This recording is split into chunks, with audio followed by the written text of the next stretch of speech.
आता बीड प्रकरणासंदर्भातल्या टॉप 9 बातम्यांचा आढावा घेऊयात। आमदार सुरेश धस यांनी घेतली खोक्या भोसलेच्या कुटुंबियांची भेट। कुटुंबियांना अश्रू अनावर, वन विभागानं नोटीस न देता घर पाडणं कोणत्या नियमानं केलंय याचं उत्तर मिळावं। सुरेश धसांच्या माध्यमांना प्रतिक्रिया। खोक्या भोसलेचं घर पेटवल्याप्रकरणी आणि कुटुंबियांना मारहाण केल्याप्रकरणी गुन्हा दाखल। अनोळखी 20 ते 25 जणांच्या विरोधात गुन्हा। भाजपा आमदार सुरेश धसांनी घेतली ढाकणे कुटुंबियांची भेट। पैसे किती लागू दे, उपचार घ्या, उपचारासाठी मदत करण्याचं धसांचं आश्वासन। आणखी एका हत्येनं बीड जिल्हा हादरला। आष्टी तालुक्यामध्ये तरुणाची हत्या केल्याचा आरोप। मारहाणीमध्ये तरुणाचा मृत्यू झाल्याचा कुटुंबियांचा आरोप।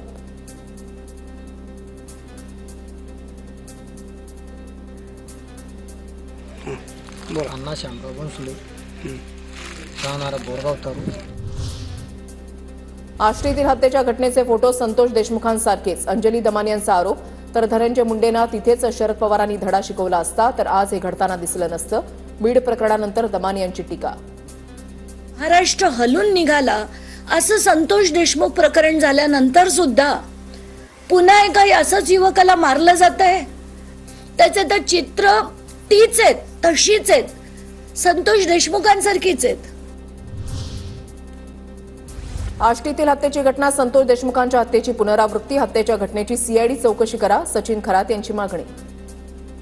बनसोडे याची जी हत्या झालेली आहे या घटनेची तत्काळ सीआयडी चौकशी करण्यात यावी अशी मागणी रिपब्लिकन पार्टी खरात पक्ष करत आहे। 18 वर्षांपासून वेतन न मिळाल्यानं बीडमध्ये आश्रमशाळेतील शिक्षकाची आत्महत्या। वेतन मागितल्यावर गळफास घे असं उत्तर दिल्याचा मृत धनंजय नागरगोजेंच्या फेसबुक पोस्टमध्ये उल्लेख। औरंगजेबच्या कबरीपेक्षा बीडच्या शिक्षकाची आत्महत्या महत्वाची। ठाकरेंच्या शिवसेनेचे नेते अंबादास दानवेंची प्रतिक्रिया। काय घडलं परवा काल एका शिक्षकाने आत्महत्या केली, हे विषय महत्वाचे नाहीये। मला असं वाटतं अशा विषयाकडे दुर्लक्ष व्हावं म्हणून असे विषय निर्माण केले।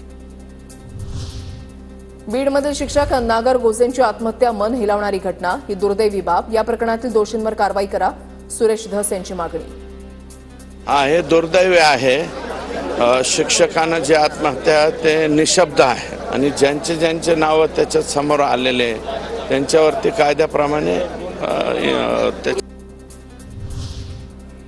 बीड संदर्भात खासदार सुप्रिया सुळे अमित शहांची भेट घेणार। बीडमध्ये परिस्थिती आधीपेक्षा आता थोडी सुधारली आहे, सुप्रिया सुळे यांचं वक्तव्य। भेटीदरम्यान महादेव मुंडे, संतोष देशमुखांना न्याय मिळावा अशी मागणी करणार असल्याची प्रतिक्रिया। की बीडमध्ये आधीपेक्षा परिस्थिती थोडीशी सुधारली आहे का? हो, त्यांच्या इंटरव्हेन्शनमध्ये सुधारली, त्याच्याबद्दल आभार मानणे। आणि पुढे संतोष भाऊला आणि महादेव मुंडेंना आणि पुढे ज्या घटना घडत आहेत त्याच्यात त्यांनीही थोडंसं लक्ष घालून महाराष्ट्राच्या सरकारला दिशा द्यावी।